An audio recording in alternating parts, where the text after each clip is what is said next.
For the black armor, I wanted a metallic look, so I began from a base coat of 2 parts black and 1 part metallic paint. Since I am adding more medium to the amount of metallic flakes, some of the shine will be lost. If you want to prevent this, replace the black acrylic with something with higher pigmentation such as an ink or similar. I personally want something not too shiny but at the same time not too matte. With the base coat established, I'll move on to a 1-to-1 mix, and through the use of a sponge, though making sure to remove excess paint from it, I'll stipple all over the armor. The sponge, however, won't be able to get into the recesses, providing a very subtle highlight in a manner of granulation, due to the finish the sponge creates as seen on the palette. As of now, I have a dark metallic armor which I will darken down later, but before that I applied a further layer of highlights with the sponge, adding an extra drop of metallic paint to the previous mix. This time, however, I was very selective, and kept the sponging to the more protruding and eye-catching details.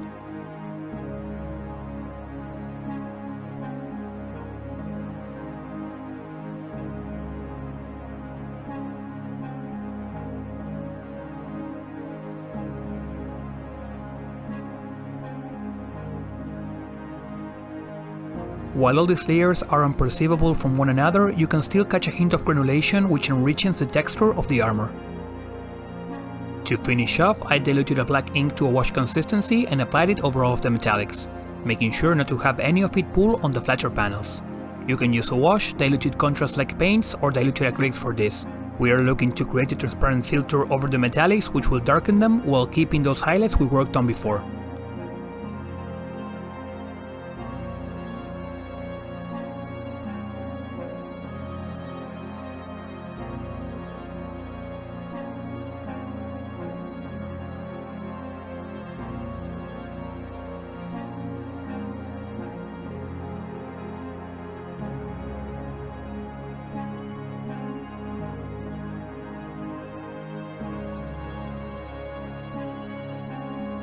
And just as easy as that, we have a black metallic armor achieved through sponging and a black filter. White armor will be a bit trickier, but still just as easy. To build up the white armor over the black primer, I started from a coat of grey. This is just a stepping stone and we do not need an homogeneous coat, since afterwards I'll make use of a makeup brush to stipple my initial off-white over it. This application prevents me from creating any noticeable brushstrokes, and adds some subtle texture which will be complemented with the washing we'll be doing later. Any hard to reach areas can remain grey as if they were in shadow.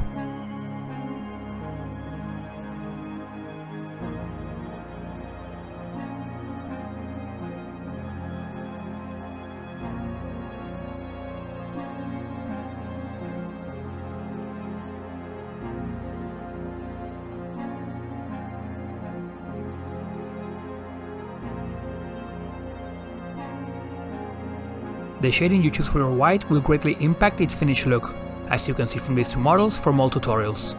For this model, I'll be doing a grey shading with a hint of brown.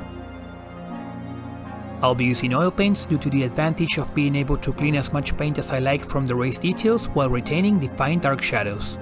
Still, you can use whichever type of wash you're more comfortable with. Preferably, we want to keep it to the recesses while staining the armor panels as little as possible.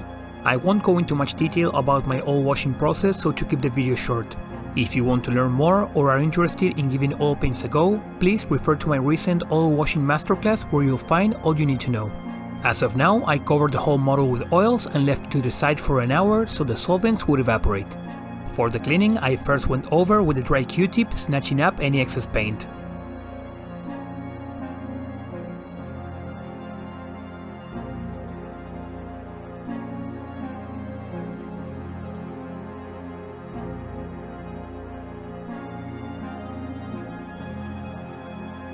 I followed this up with another Q-tip but damp with white spirits. This one would reactivate and absorb the paint, leaving me with a completely clean surface while the shadows and recesses remain untouched.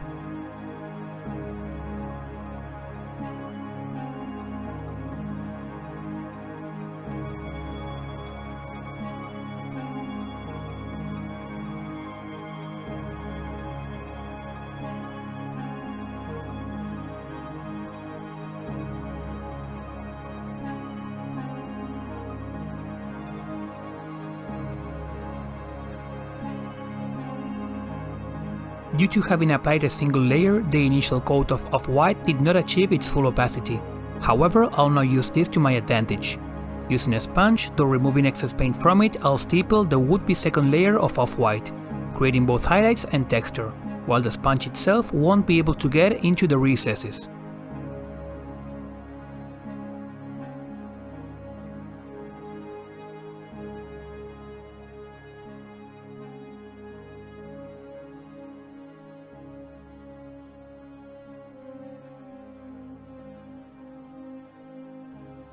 I'll finish off the white armor with another layer of highlights using a lighter color, in this case ivory. This time, however, I'll keep the sponging to the more eye-catching details.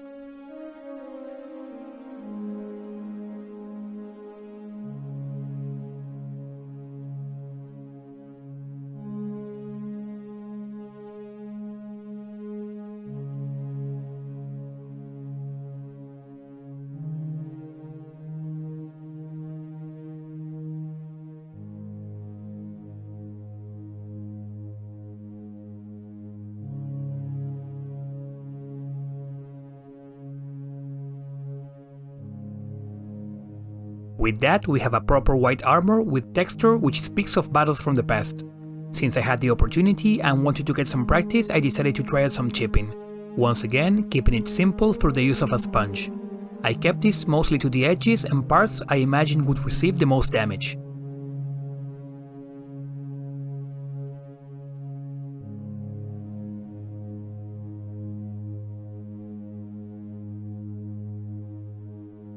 Thank you for watching today's video.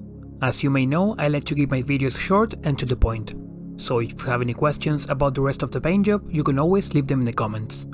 Special thanks to my patrons, all the new, who made this video possible.